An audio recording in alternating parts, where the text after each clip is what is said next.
안녕하세요. 갈등을 관리하는 방법이라는 책을 번역한 김미영입니다. 반갑습니다.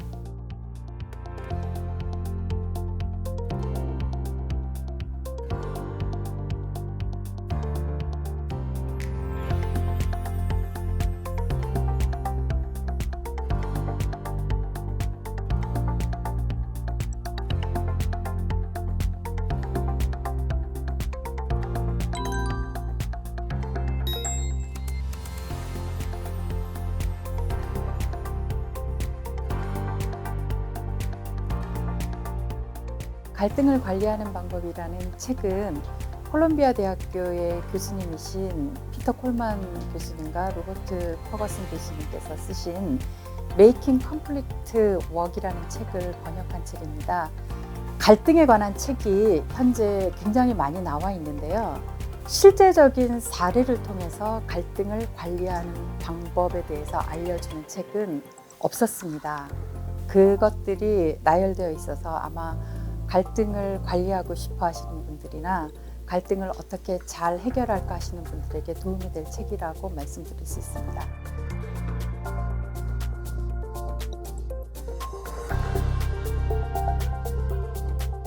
갈등이 개인 간의 갈등도 있고 조직 간의 갈등도 있고 여러 가지 집단 간의 갈등도 있는데 특히 조직 내에서 일어나는 갈등 같은 경우는 일단 관계를 나쁘게 하겠죠. 그리고 일을 하는 데 있어서 집중력도 떨어뜨릴 수 있겠고, 그리고 궁극적으로 봤을 때 어떤 조직의 생산성을 떨어뜨린다고 볼 수가 있을 것 같아요.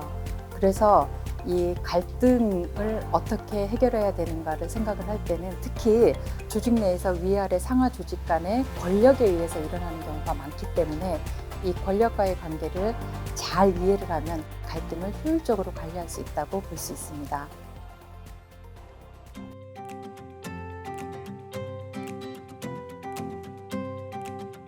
저는 실용적 자비 전략을 권해드리고 싶습니다.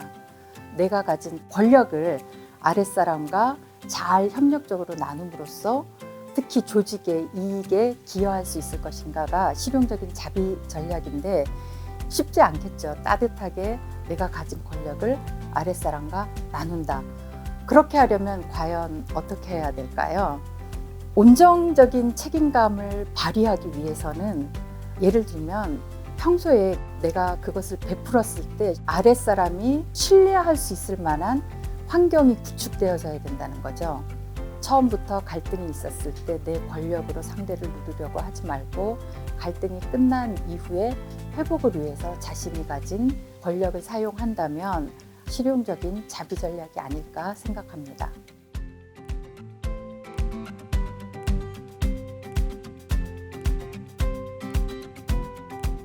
직급이 낮아서 나는 권력이 낮다고 생각하시는 분들이 있다면 제가 지금 소개하는 지지 구축 전략을 한번 가슴 깊이 생각해 보시기 바랍니다.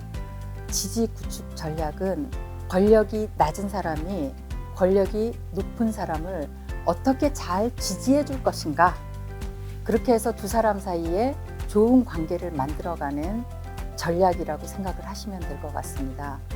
나에게 잘하는 사람도 중요하지만 내가 싫은 사람, 나를 힘들게 하는 사람에게 평소에 떡 하나 더 주는 심정으로 좋은 관계를 만들어 나가는 것이 정말 중요하다고 이야기를 할 수가 있습니다. 그리고 너의 문제가 아니라 우리의 문제라고 상대방에게 이야기하는 것이 굉장히 중요해요. 너라고 이야기하는 순간 상대가 심리적으로 방어벽을 치잖아요. 어떤 문제를 가지고 이야기를 할 때는 문제 자체만을 가지고 이야기를 하시지 마시고 해결책을 제시하시는 것이 참 중요하다는 생각을 합니다.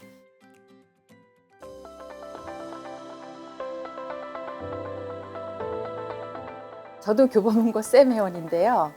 정말 제가 살아가는데 필요한 지식들을 쌤을 통해서 축적해 나가고 있습니다. 갈등을 가지시는 분들은 직장 내에서 관리자에 있다던가 팀장이시라던가 하는 직급이 높으신 분들도 계실 거고요. 특히 요즘 MZ세대들 직장에 들어가면 굉장히 힘들잖아요. 제가 정말 추천드리고 싶은 팁 하나는 갈등을 해결하는 것이 내 삶을 위해서 도움이 된다. 그러면 어떻게 해야 될까? 상대방의 요구와 그리고 상대방에 대한 이해를 하기 위해서는 그 사람을 잘 관찰하는 것이 무엇보다도 중요하다고 이야기를 할 수가 있을 것 같아요. 여러분들께서 이 책을 통해서 나는 갈등을 이렇게 관리할 수 있을 것 같아 하는 자신감을 얻는 것이 정말 중요한 인사이트가 아닐까 하는 생각을 합니다. 감사합니다.